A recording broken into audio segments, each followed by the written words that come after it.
guys, to another episode of the Unfiltered Truth with Joshua Dodo.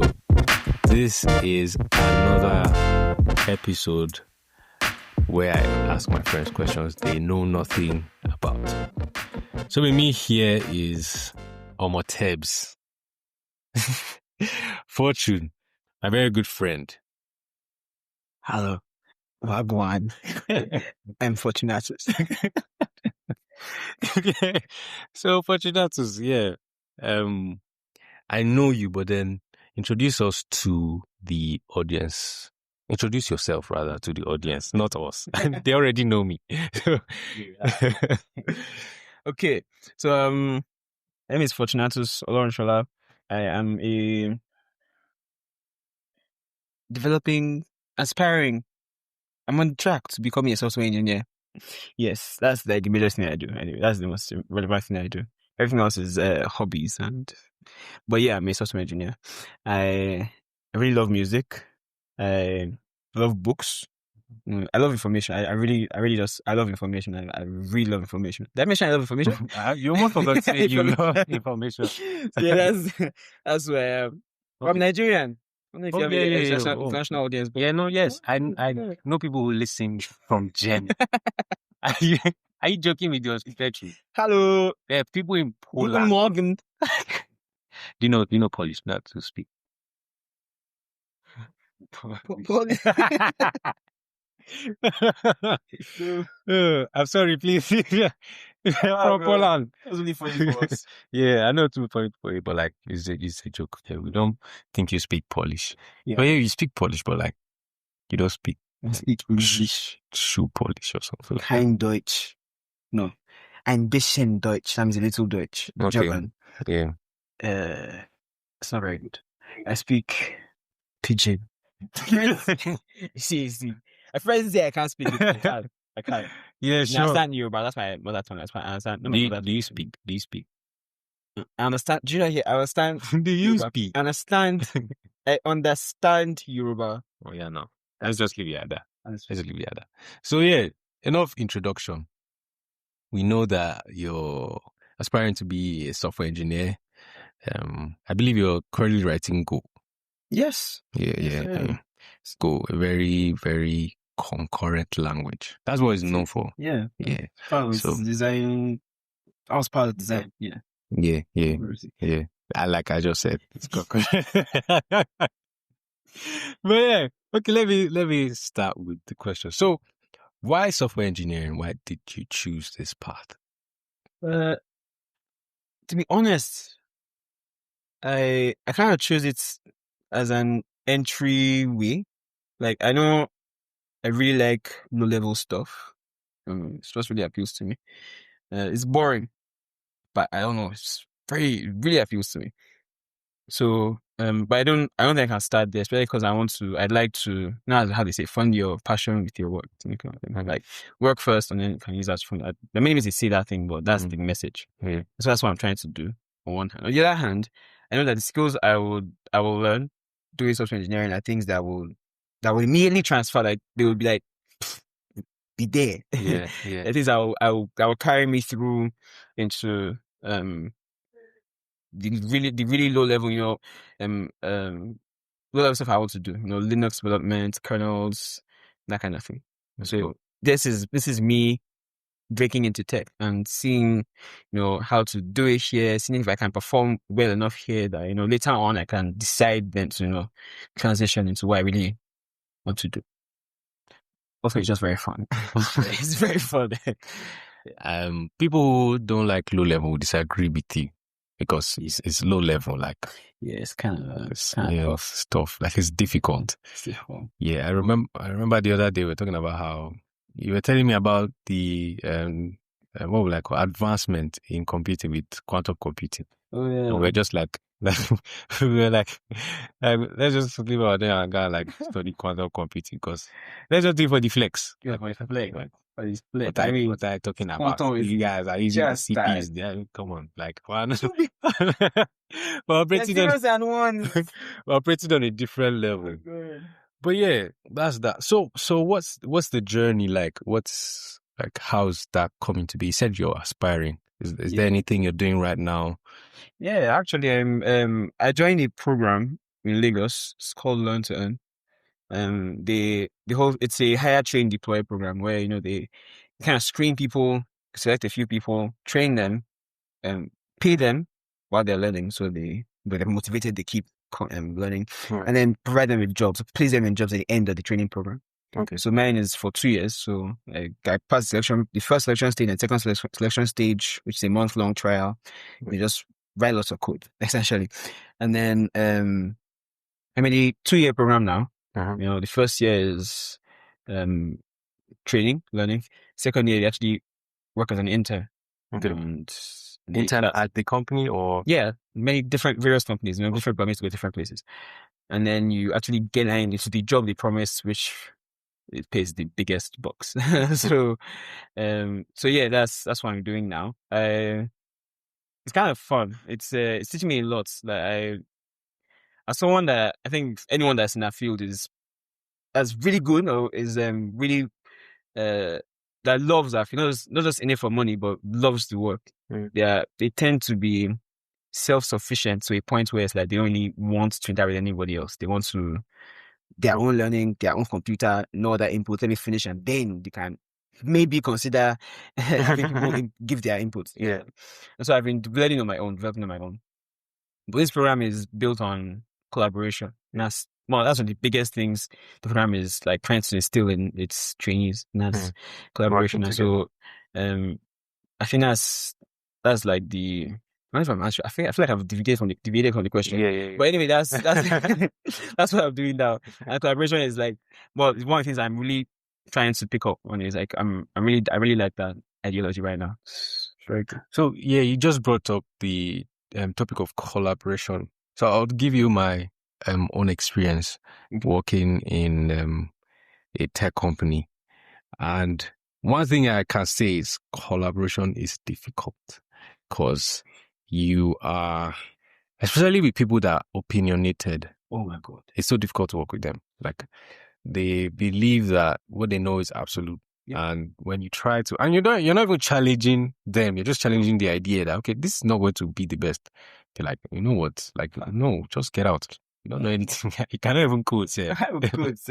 But how do you cope with trying to work with someone else and it's not going the way that you want? How do you manage that? How do you cope with that? Well, I could give you the answer that we expect, that the answer you see in blogs and stuff. Well, I'll instead answer from my own. Like I said, I'm working with people. So, there are times where the person I'm working with my C partner, where I'm currently learning, it's kind of person that he has ideas, not always fully formed, but the idea, man. What comes to his mind, like, okay, exactly. Let's do this. And a lot of the time sometimes they actually help. Yeah, and it takes. I think in that case, I would even be the one that is hard to collaborate with, because I'm kind of like, well, I know mine's going to work, so I don't even want to try it. I want to finish trying mine, and then maybe consider yours. So in that case, what I do is I just try and suppress that. Like, okay, let's do yours. Let's see let's even think it through, even if I actually write code for it. Let's think it through. That's one case. And that case is where the person doesn't know as much as me, and they're obviously like they don't know as much as me. That way. And so in that case, I have to kind of I want to I have to. I want to like get them to try to come up with something. Yeah, that is collaboration. In that case, is like, do you have an idea? Like, I want you to come up with an idea. I want to see what you can do, and let's try your idea. Let's just, even if I know it's wrong, let's go with it. Let's see what happens. Yes, and then it's easy to now see. You're actually seeing what's wrong, not just, he said it's going to be wrong, so we did try it. Then I have people that they know as much, or they know more. I'm not really seeing anyone that knows more. We're all learning, so but the people that know as much, and those are the people that are very unfair. I think that's where the question even lies. Those people it's hard. I swear, it's so hard. Like, you have to be willing to sometimes take what they're saying, just do it, I don't do that though. What, what I actually do is I say, you know what? Let me do mine. And if we are working on a probably there's version control, is GitHub. So you do your thing. Let's see how it goes. And if it's not that, and we have to work together on the one screen, which I don't know why, but let's say we do have to, then honestly, I think it's just a battle where I give up sometimes. I just let them have their way sometimes. Let force my own way. That's like the only, honestly, that's what I've been doing collaboration wise. There's nothing more to it than that. Like there's no one. It's just if you can work separately, you do you, I'll do me. If we have to work together, there's going to be lots of give and take. I'll let this go. Do you have to let something go for me later? Yeah. And so just let it to work. It has to work. But it's so difficult to do. It's really, especially when they know as much, when they're actually good. That's what I mean. Like, oh my God, it's hard because they have their opinion. They want to do something one way, and like, oh, my way is better now, and blah, blah, blah. And I think sometimes even that's where AI comes in. I'm also trying to learn to use AI, like not just because I used to be very traditional, like I need to be good. Just AI cheating. And now I'm like, okay, there's a great limit here. I'm not being efficient. If I'm just ignoring a tool, there's a tool for this. It's like they give me your hands because that might be hardworking. No, getting muscles. There's a hole. Just dig. Just rather using your hand. So I think dogs would love if they could. I think if dogs had opposable thumbs, they would really like holes. They would just it's easier. Just like using their paws, I think. But anyway, AI is an answer that helps with that because now you get to if you have disagreement with an idea, you can just we have these ideas, which is better, which is and if this is that way. It's like it's an objective umpire. I don't know what the word is. I don't know what sports term is, but it tells you, no, you are wrong, you are right. So this is better than this, and So you just creeped into my next question concerning AI because I know before you left, before we all left, you went back to Lagos. I knew your stance on AI, but then it's changed now. You've had your experiences. AI has changed. I have had my own experiences, and you said something about trying to use it to make your work easier. Now, for someone like me, when it comes to like on production level, when I'm working in the office, sometimes there are stuff that I know that I can't do, but I don't have to do them. So AI does it for me. Or times when I don't really even know, but then like there's a deadline and there's a way I can get to that point. And it made me come to a conclusion that, honestly speaking, for me, it's the results that matter. It's not really how you get there. You can do it and then maybe in your free time, go read the code and all of that. And, or just any way that you get the result out. And, it doesn't just work on one case. It works on multiple cases. So that's why I stand with AI. Like if you can do the work with it and you're efficient at it, then I feel it's good enough. What's your take on that? Like your general take on AI? I can't lie. I think that's it. That's correct. Efficiency and results trump individual skill.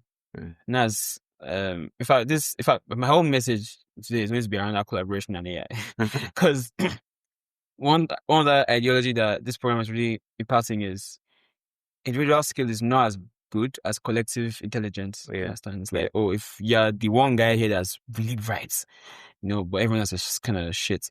And but you're not as good as a group of people that are not so really bright, but they stay lit. Do you understand? Like they have a fire. Like they endure, they persevere. They're mixing ideas, they're communicating, they're shooting down ideas, raising up ideas, working, they're collaborating.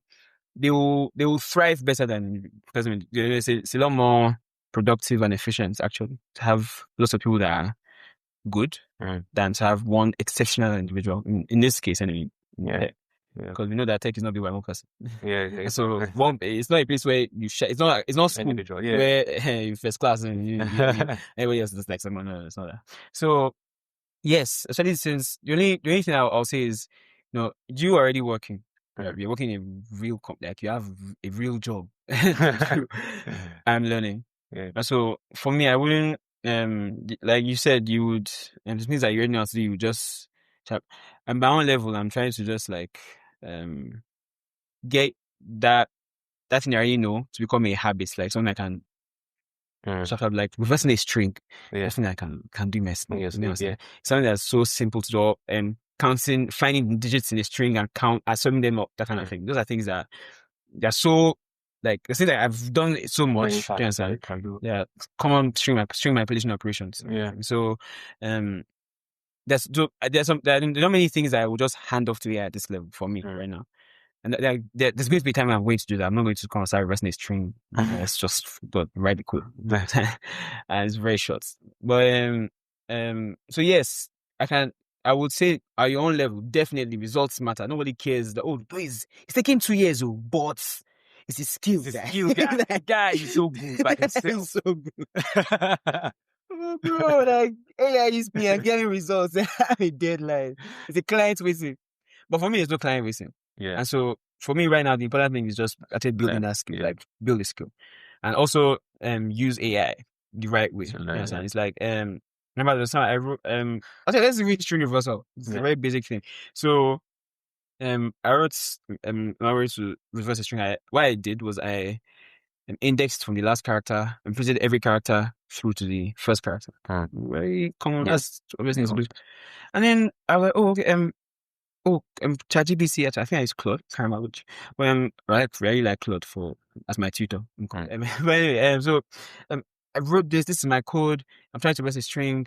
I've considered some edge cases. Unicode characters, blah blah blah blah. Runes. I'm using Golan. So runes, those kind of things. Is this the best way? Number one. Is this as efficient as it could be? Could it get more efficient? Number two. Is there any edge case I'm missing? You understand? And so, it tells me, okay, yeah, this is a good approach. But the other approach is you can swap instead. That's my favorite thing to do. Like I prefer to swap now in place. Yeah, that's saving you on space. Yeah, it means minute space, but space. You're not creating a new string and appending from the last character to the first character in that string. You're just swapping characters in place. That string that I manipulated. I didn't think of that. I know how to do it, but I didn't think of it. I know they say you only know what you remember. Yeah. If you forgot it, I mean, I knew that, but I didn't remember it. It's pointless. It's pointless. So, but I knew how to do that. But I didn't think about, I could just swap them. Yes, and it helped me with that. Efficiency-wise, it was like, okay, yeah, this is good, but there's a method. There are many methods in, obviously, good. Many languages have many many methods and syntax. So there's a way I was doing this I was using string concatenation. Yeah. And I was like, that's not as efficient because, kind of strings are immutable. So every time you concatenate a character, you're creating a new a new string. And it's like, why don't you just use this method instead? It was a string builder, that kind of thing. Like, okay. So it wasn't as efficient as I thought. Any end cases I missed? Oh yeah, there's some end cases. There's some characters that are joined by something they call zero width joiners. Okay. You don't see them, but they take space. And they're invisible in text, but they take space. And it gave me an example, and I tried it, and my code kind of broke on that character, on that emoji. Emojis are the ones that have that kind of thing. Lots of emojis have that, and some special characters and language characters. And so all 3 questions had cases for improvements where I thought I would get, no, your code is perfect. It's the best. It's a string reversal. How hard can it be? And all of a sudden, there's a whole wall to string reversal. I was like, so just take it from the back and go to front. I feel like I'm talking a lot, but the point is like, yes, AI at my level, AI at your level, definitely is efficiency, results. Those are the biggest things. Your skill will also be able to help you get good results, not just giving results, but good results. Your skill definitely goes a long way. Just using AI blindly. But I mean, our world today, AI agents and stuff like that, they're part of the world. You have to use them correctly. It's not more about knowing code. It's about creating systems. How good are you at doing that? And if you can do that well, sure. For me, at my level of learning, I'm concerned with building that skill myself and still using the AI right, because I have to use it. I'm in the modern world. I can't pretend to use it. So yeah, there's that kind of results efficiency. Yes, for learning, maybe just use as a tutor and not as a like a helper. Yeah, exactly. Yeah. Okay, so let's talk more personally. You said that you're not lover of knowledge, lover Yes. of information. Why did you get to that point? Was it just something that you were born with, like, oh, I'm inquisitive, or like, Yeah. or was there any point in time in your life where you knew that, okay, I really, like, if I had known this, it would have been better, and they were like, okay, let me go out and like learn more. I actually don't know. I know my dad he raised us, me and my sister, with different informations. Is that correct? Like, for religion, we had Do Not Man and Don Moen and Bible Man and all those things. Salty, yeah. and then the VeggieTales and all this other stuff. And for science, we had, oh my God, Bill Nye. We had lots of all the channels that had science. And the point is, he was lots of information, and there was a lot of information. And we're kids. Kids are naturally inquisitive. Everything's new to a child, so they're attentive. Their listening is interesting, especially when we had girls' books that were very interactive. Like books that you press and they play sounds. Okay. And but those toys where we had to build things ourselves. And so I think maybe those things. I want to believe that upbringing is kept me looking for information. Kept me looking for, what can I know? What else is there to know? And not just in this room, how does this connect to that? Blah blah blah. And yeah, I think there was a point where I remember I wanted to impress my dad. I really wanted to impress my dad. He made him happy with me. And so I started reading books, like big books, like books that were far above my age, like big books. And so that habit got me comfortable with reading. Not just reading, but like reading things that were outside of my comfortable zone, my comfort zone, like things that I didn't know anything about. And then just what's in this book? And I really don't know, but I just know I like I like podcasts and videos, infotainments. I like documentaries and having like great friends that come with new pieces of information every day. You understand? Do yourself. So, Did you hear that? So I just really do. I don't know why. It's fun. It's fun to know. Okay. So I'll ask you something regarding information. So I don't know if I'm in a bubble, but then I think that because of the coming of AI, there's some sort of information inflation where things that you'd have known before and you'd be like, okay, I think I'm ahead of the curve. It's kind of like basic knowledge. It's easily accessible now. So you don't stand out for knowing those kind of things. Do you think that is that a good thing? Number one, like the I want to say it might sound like if you answer this wrongly, it might seem like you're proud, but like, but then like because of how easy it is because on my phone, if I just swipe from the bottom right up, it opens Gemini. And I can just type it up quickly. I know how many times that saved me in the office where like I need a quick answer. It gives me something. But then someone who had like toiled to get that information, like maybe they might have not even remember at that time. But then when I'm now talking, they're like, okay, this is But then I now get the credit for like being quick to use AI and get the information, as opposed to someone who went through the hard way of reading it, and so that information inflation, like the bar for knowledge is so high because it's so easy to access now. Now, how do you think that's a good thing, number one? And then number two, like, how does that affect learning in general? Like, how does that affect learning? What do you think are the dangers or positives? I think the information inflation bar that's a very hard question to answer.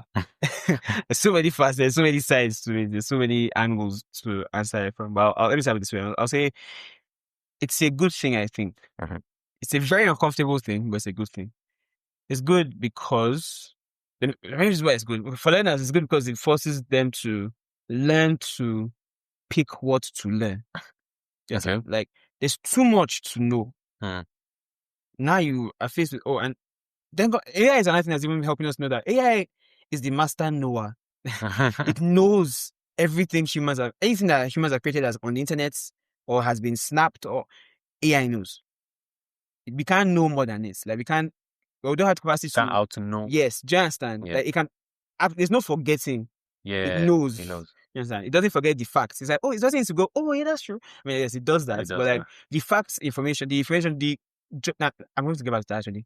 So it knows. You understand? We don't have that. We are designed to forget. I mean, unless you have savant syndrome or an eidetic memory, you are designed to forget. It helps. It's good.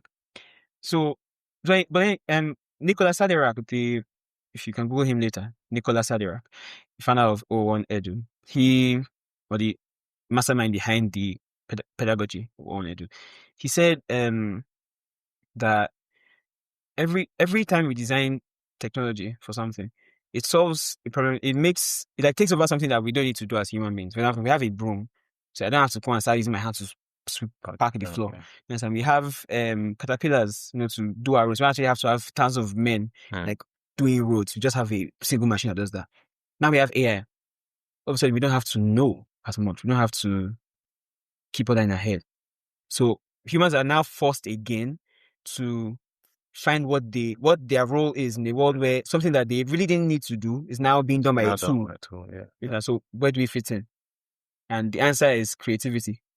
Human beings are amazing at connecting information. Like even AI can't do it. Sometimes AI makes mistakes. It means that human beings would even if they made those mistakes, there's something to salvage from the mistakes they made. AI is just it's a pattern. That's what it does. It predicts. I mean, LLMs that we use, ChatGPT, Claude, they are predictors of what's the next thing to be in this string, in this response, in this text.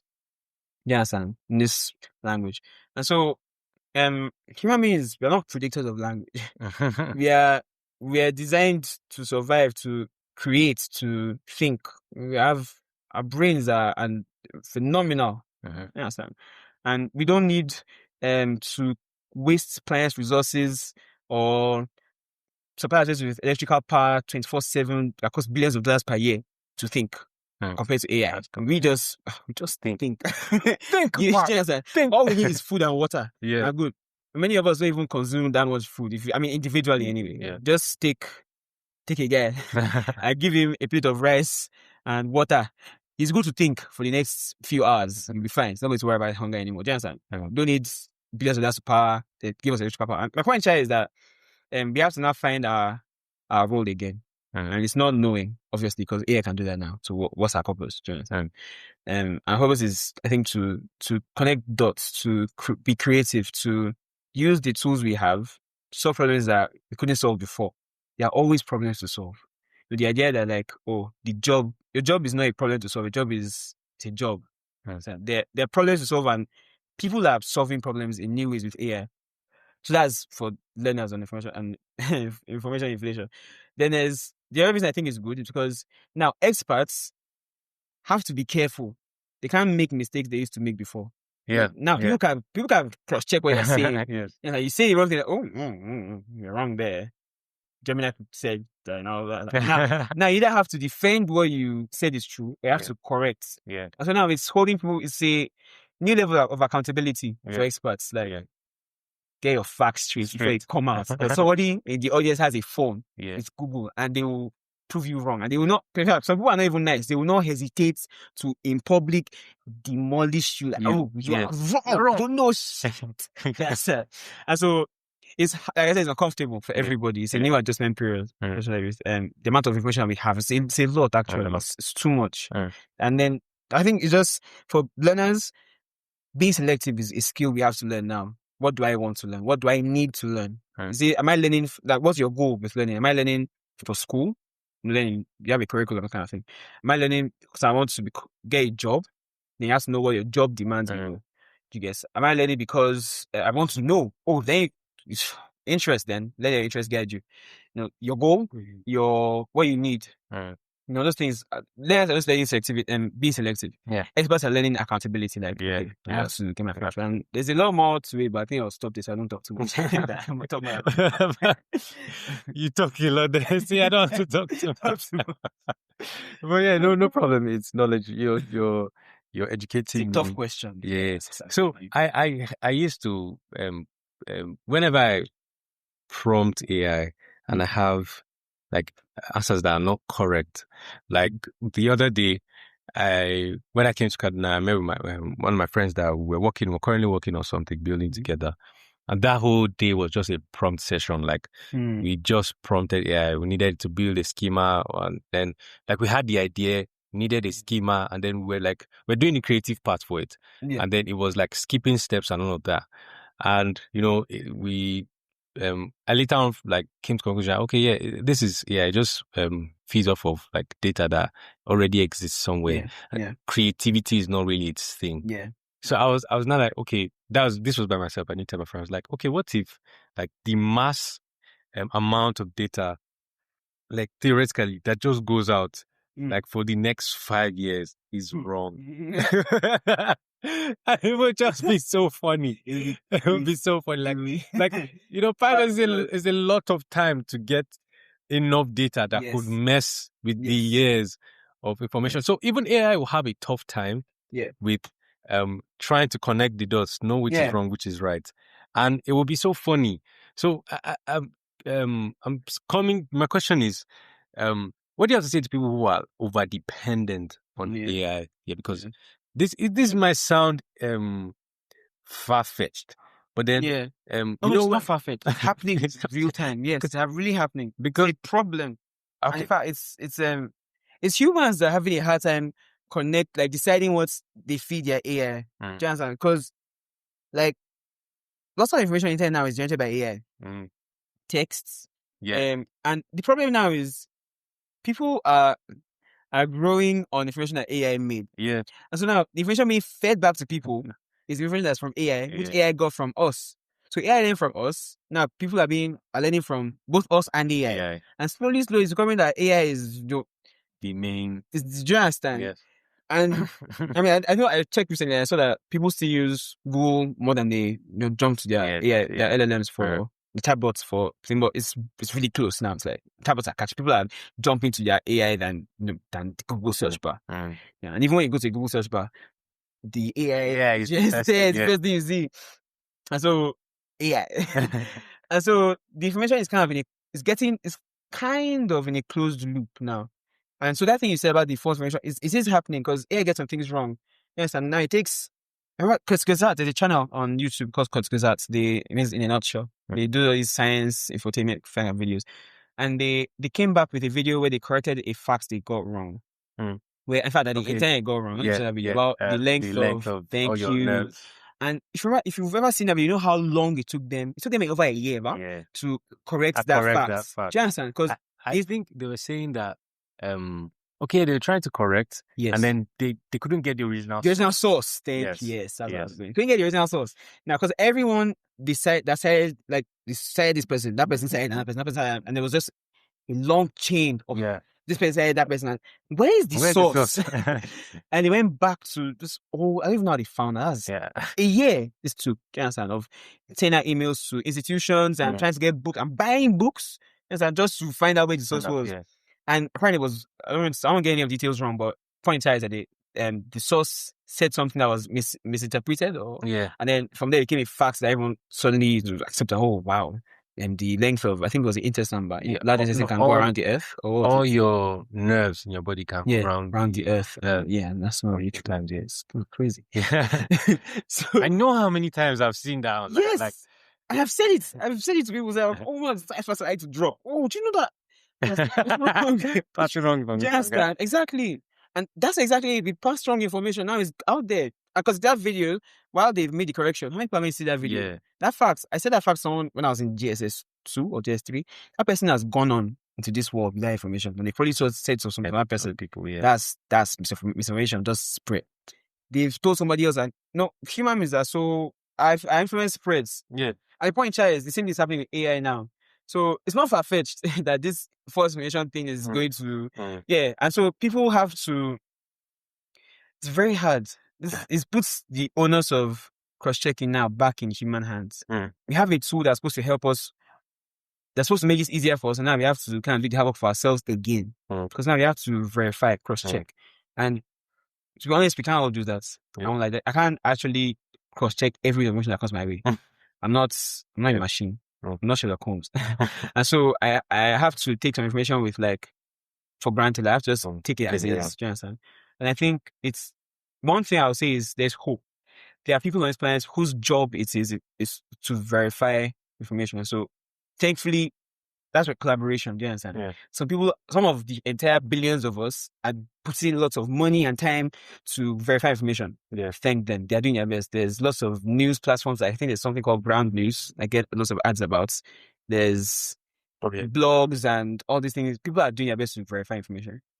The agencies whose job it is to verify fake or false information, false AI-generated stuff that looks very real. My point is people are working on fixing, not fixing, but reducing that risk. You understand? So we can kind of hope for the best with those people.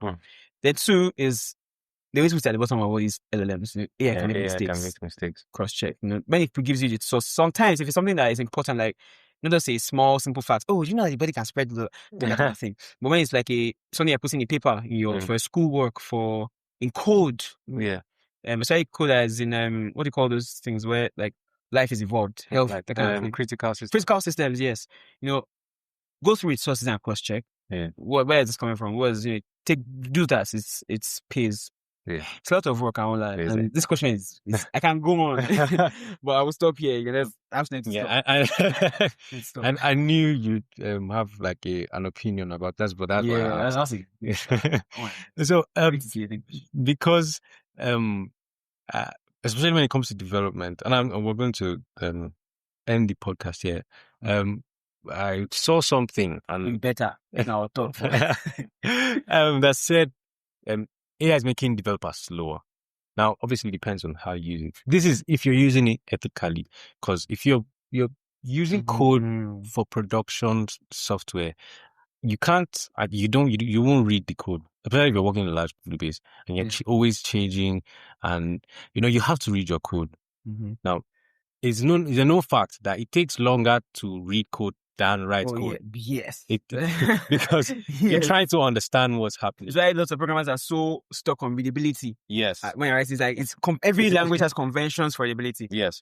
So now because AI was designed to make development easier and faster. Yeah. But then it ends up making honest developers slower, because I can't tell you now that, okay, give me your data, I know what's happening with it. Give me your information. Information is sensitive. Yeah. So I would be lying to you because I don't know what happens in my code base, because I just prompted AI to help me do it. And AI might not give me the best thing.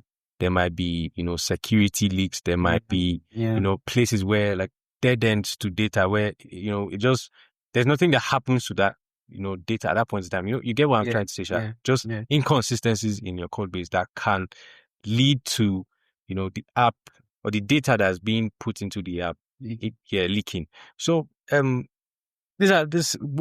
point is, when you're saying that the more work falls on us to cross-check, it is just, we just have to do it.